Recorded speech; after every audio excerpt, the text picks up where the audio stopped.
السلام علیکم دوستو، آج کی اس ویڈیو کا ٹاپک بہت زیادہ انٹرسٹنگ ہے اور امپورٹنٹ ہے۔ آج کی اس ویڈیو میں ہم دیکھیں گے کیا غسل کے بعد وضو کرنا ضروری ہے یا نہیں۔ تو یہ وہ کوشچن ہے جو سب سے زیادہ دفعہ پوچھا جاتا ہے، تو جاننے کے لیے ویڈیو کو اینڈ تک ضرور دیکھیں، لیکن اس سے پہلے چینل کو سبسکرائب کر کے بیل آئیکن کے بٹن کو پریس کریں۔ آئیے شاندار ویڈیو کا آغاز کرتے ہیں۔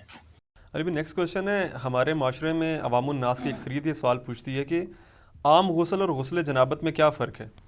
مزید یہ کہ اگر ہم غسل کو سنت کے مطابق ادا کریں تو کیا ڈائریکٹ نماز پڑھ سکتے ہیں یا پھر نماز پڑھنے کے لیے الگ سے وضو کرنا پڑے گا؟ دیکھیں، یہ بڑا کریٹیکل سوال ہے، یہ اکثر لوگ کرتے ہیں۔ میں نے وضو، غسل، تیمم، استنجا، حیض و نفاس کے مسائل، اس پہ 42 مسئلہ ڈیٹیل ریکارڈ کروایا تھا آلموسٹ 7 سال پہلے۔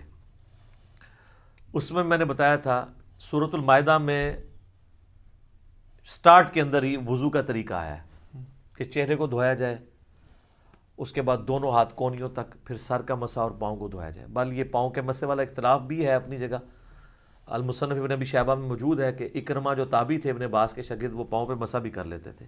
اس کو زیادہ جھگڑا نہیں بنانا چاہیے۔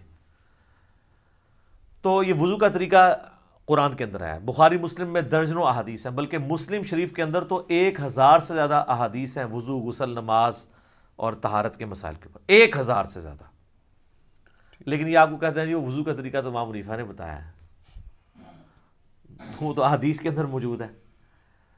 تو آپ بخاری مسلم دونوں میں حدیث موجود ہے کہ نبی علیہ السلام غسل کیسے کرتے تھے۔ امہات المومنین نے روایت کی ہے کہ نبی علیہ السلام جب بھی غسل جنابت کرتے تھے تو آپ علیہ السلام غسل کرنے سے پہلے استنجا کیا کرتے تھے۔ اس کے بعد آپ علیہ السلام زمین پہ ہاتھ مار کے مٹی لیتے تھے، اس زمانے میں ظاہر صابن تو نہیں ہوتا تھا، اور مٹی اس جگہ پہ ملتے تھے جہاں پہ مری وغیرہ لگی ہوتی تھی تاکہ اس کو صاف کر دیں۔ ظاہر وہ سمپل پانی سے تو صاف نہیں ہوگی۔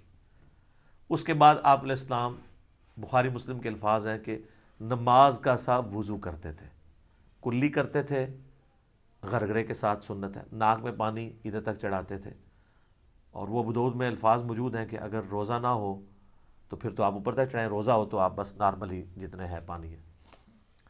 اس کے بعد چہرہ دھوتے تھے، نماز کا سا وضو کرتے تھے، پاؤں چھوڑ دیتے تھے۔ اس کے اندر ایک حکمت تھی، کیونکہ کیچڑ تھا، نیچے پانی جمع ہوتا تھا، اور اس زمانے میں لوگ شلوار نیچے سے نہیں پہنتے تھے، تہمت ہوتی تھی، نیچے سے پہنے تو کیچڑ پاؤں پہ لگ جائے۔ تہمت میں جو کر رہا ہے تو وہ تو اوپر سے پہن لے گا اور پاؤں اس کے کیچڑ والے ہوں گے، اور بخاری مسلم میں الفاظ ہیں نبی علیہ السلام باہر آ کے پاؤں دھوتے تھے۔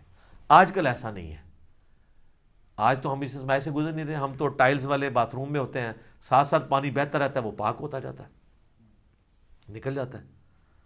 ورنہ تو ہمارے لیے مصیبت ہو جائے، ہم پہلے تولیہ باندھ کے باہر نکلیں اور پاؤں دھوئیں اور اس میں وہ چھینٹیں بھی نہ پڑیں، پھر شلوار پہنے۔ اب تو یہ ضرورت ہی نہیں اندر ہی، تو آپ پورا وضو بھی کر سکتے ہیں۔